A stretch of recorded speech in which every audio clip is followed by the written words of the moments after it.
Following a nearly 3-year investigation, the Department of Justice today released a scathing report about the Phoenix Police Department. This lengthy report shedding light on what they call major issues within the department, saying officers violated civil rights and used excessive force. Fox 10 investigator Justin Lum joins us live in the studio tonight with more details. Justin. Christina, Ellen, the probe into Phoenix PD began in August of 2021, and now, nearly 3 years later, findings reveal that officers engaged in a pattern or practice of conduct violating 3 amendments, 1st, 4th, and 14th. Specifically, the DOJ says Phoenix PD uses excessive force and unjustified deadly force. Findings show officers unlawfully detained, cited, and arrested people experiencing homelessness and unlawfully disposed of their property. According to the DOJ, this finding was unique and called historic. Discrimination was another issue per DOJ. Phoenix officers discriminate against Black, Hispanic, and Native American people, according to this report, in regards to enforcing the law. The report also says officers violated peaceful protesters' rights and discriminated against those with behavioral health disabilities when responding to a crisis. This probe into the city of Phoenix was longer than the investigations into other cities like Minneapolis and Louisville. Here's what Assistant Attorney General for DOJ's Civil Rights Division, Kristen Clark, had to say, and the response by interim Phoenix Police Chief Michael Sullivan. Career attorneys in the Civil Rights Division conducted many hours of interviews. They participated in ride-alongs, reviewed thousands of documents, and watched hundreds of hours of body-worn camera video. Ultimately, our findings reveal evidence showing long-standing dysfunction at the Phoenix Police Department. I think it's important to frame that the timeline of this report was from 2016 till 2022. You know, we're halfway through 2024 now, so I think it's important to acknowledge the work that the city and this police department has continued to do going forward, and we will continue to do after today. Coming up at 5, we continue to break down this lengthy DOJ report and specific incidents that stood out, plus what the DOJ says about how Phoenix PD handles de-escalation training. Okay, so Justin, there's been a lot of talk about a consent decree. So basically a legally binding improvement plan. The city not very fond of that idea, but what comes next now? Yeah, that is what next is. What happens now that the DOJ and Phoenix PD, the city, can sit down and talk about this?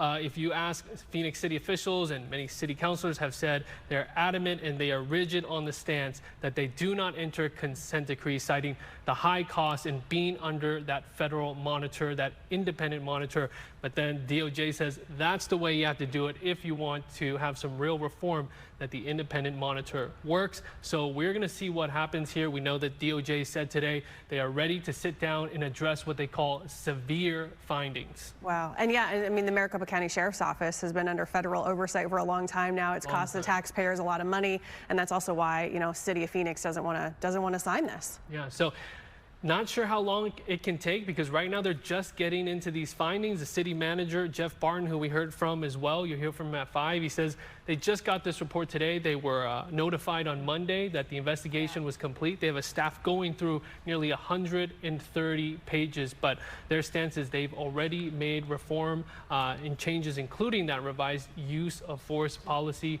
So we will see what happens, but this is a huge major development in this nearly 3-year-long investigation that's now finally wrapped up. Okay, Justin, thank you.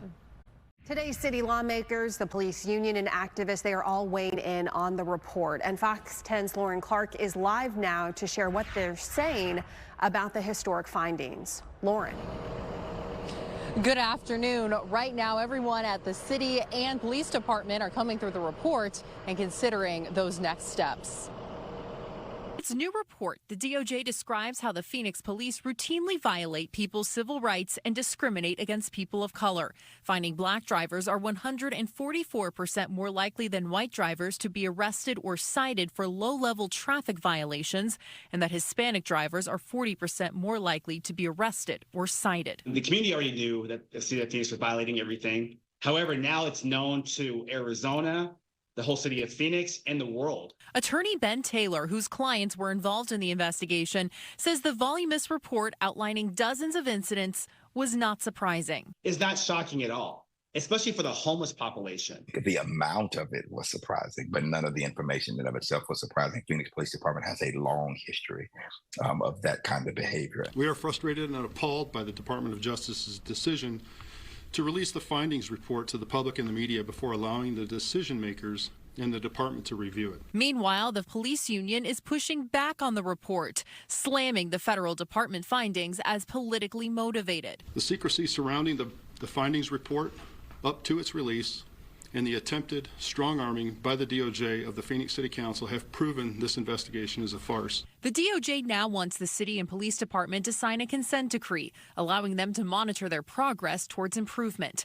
But several city leaders have voiced they have no intention of doing so. They point to the department's recent reforms, including an updated use of force policy, as commitment to change, and claim history proves consent decrees are both costly and ineffective. Having a rise in crime along with an increase in budget, to me, is not a winning way to do things. But attorney Kwesi Smith, who has litigated cases against Phoenix police, says a consent decree is a much needed step to accountability. You cannot and should not be forced to trust them to police themselves.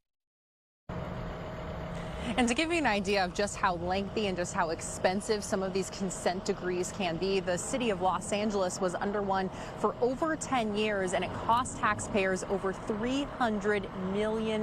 Now, the DOJ says they're still hopeful that the city will come to the table and negotiate a consent decree despite their outward objections to signing one. Coming up right here at 5:30, we'll talk a little bit more about the other options the city might face. Reporting live in Phoenix, Lauren Clark, Fox 10 News. Phoenix Mayor Kate Gallego says that the city leaders, they are going to be meeting on June 25th, and they're going to get legal advice about what to do. So we know the city has said that they will not be signing a consent decree. So what other options do they have? Fox 10's Lauren Clark is live in the studio tonight to break it all down. Lauren. Hey guys, yeah, there's a few options still here on the table. If you recall, early in January, the city sent out a letter of technical assistance to the DOJ, basically asking this ability to kind of self-govern themselves. They're pointing to several reforms that they had made, including their use of force policy, and asked them to take that route. Well, the DOJ today basically denied that, saying that they really want to still install accountability. They said this is not a situation where they are able to police themselves. So really, there's three other options: a consent decree, another agreement, or litigation. Now, we know from city officials they are adamant they do not want to be signing a consent decree. They point to the fact that this is so much money, millions of dollars in some situations, can span over several years. In LA, there was one that lasted for 13 years. Just to kind of give you an example, that one cost taxpayers $300 million. Wow. Now, that's really on the pricey side of things, but they've also looked to Maricopa County, and they're very wary about signing this. There's been a lot of people who are very outspoken saying this is not an option. So really, that truly leaves only two other options: either some type of other agreement, which would kind of form a little bit more so as like a contract that some cities have gotten into with the DOJ, or litigation. That would be the DOJ suing the city, and the DOJ did say that that is an option on the table that they have at their disposal. Now, they're still hopeful. They think they can still kind of work something out with the city. I did ask, would they be open to some other type of agreement?